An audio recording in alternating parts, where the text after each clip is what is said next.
Hi everybody and welcome back to our short videos and our first video for 2025. Today we're going to talk about Ikigai and finding your purpose.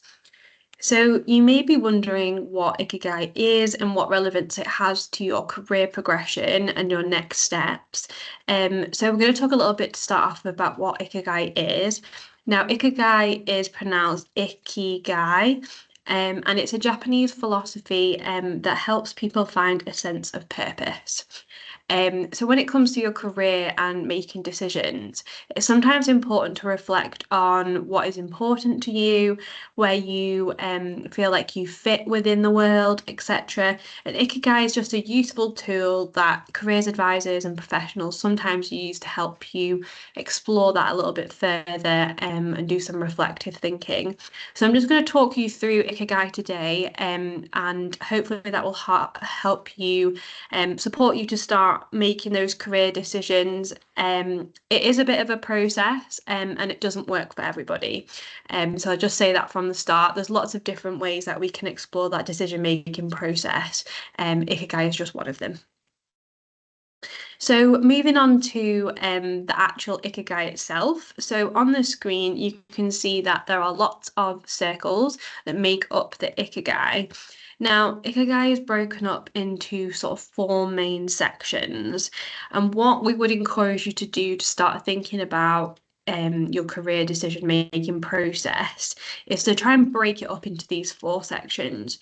So if you're not really sure what you want to do, not really sure where you want to go next, it can feel like there's lots of different options available, this is a good starting point. So to start off with is thinking about, what do you love? So what makes you happy? What makes you tick? What makes you want to get out of bed in the morning, and something that you really, really enjoy doing? So spend some time having a little think about what you really love and add that into the first circle on the Ikigai. Now, you can do this in lots of different ways. You can either draw an Ikigai like you can see on the screen, or you can just get an A4 piece of paper and split it into four. Whatever works for you, everyone has a different way of sort of bringing this sort of idea together.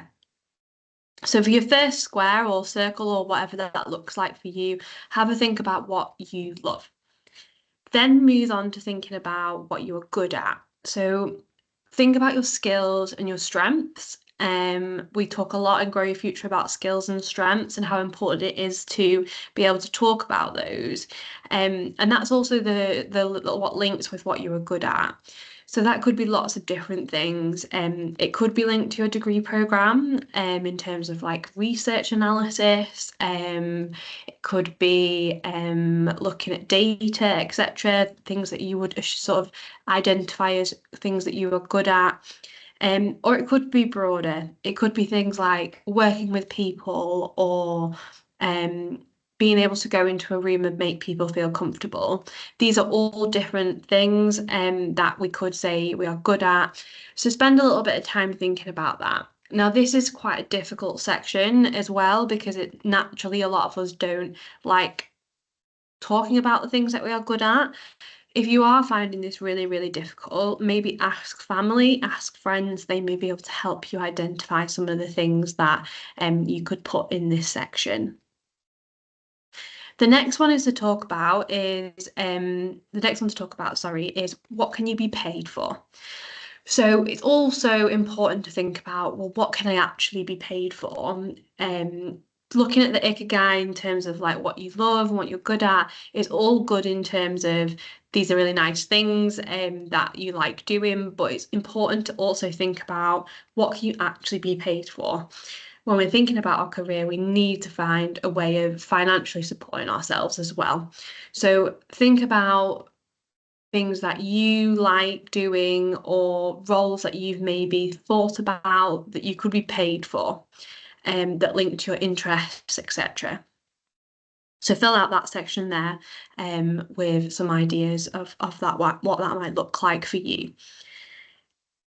The fourth section is then to think about what the world need. So this is also an important part of it. So what kind of passion do you have? Is there a particular cause that you think is really important in the world at the moment?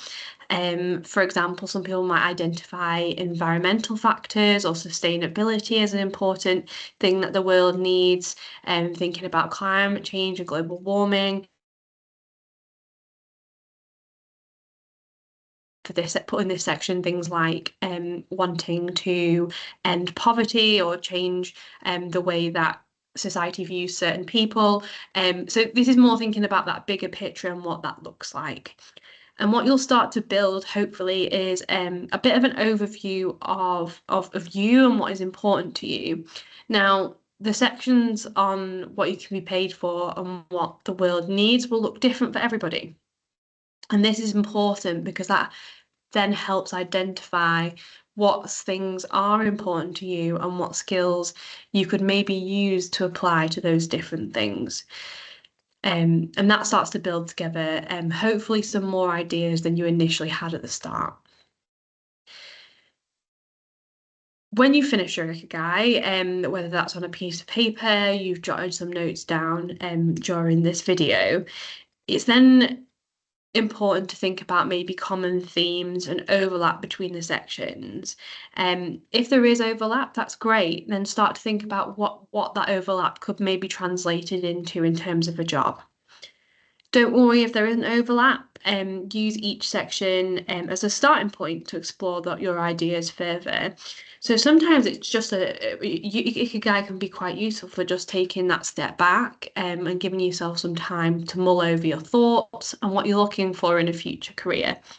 So if you've seen a few things in your Ikigai that you maybe haven't previously thought that you were good at or that you really love, then start to explore maybe how they could maybe translate into a different career in the future. Okay, so Ikigai, as I said at the beginning, is not for everyone, and it will not necessarily give you the answer straight away. You're not going to finish this video and suddenly know what job you want to do or where you want to go next in your career. But it is a really good starting point, and it's a reflective exercise that you can take forward in your career decision making in the future. So spend some time thinking about what is important to you and what makes you tick and how can that maybe be translated into a career, because it's so important that when you are thinking about a career that you choose something that you are going to love, and otherwise you will find that challenging going forward. So just to end there, for further information and questions, obviously contact Careers and Grow Your Future.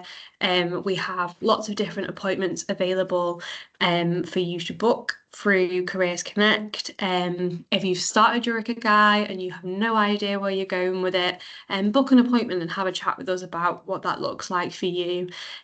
Or if you finished it and you suddenly have some ideas and you want to talk them through with somebody, book an appointment. Also email Grow Your Future as always, and you can contact us on Teams, and that's our WhatsApp number as well. We are here to help you, and hopefully you've found this video useful today. Thank you.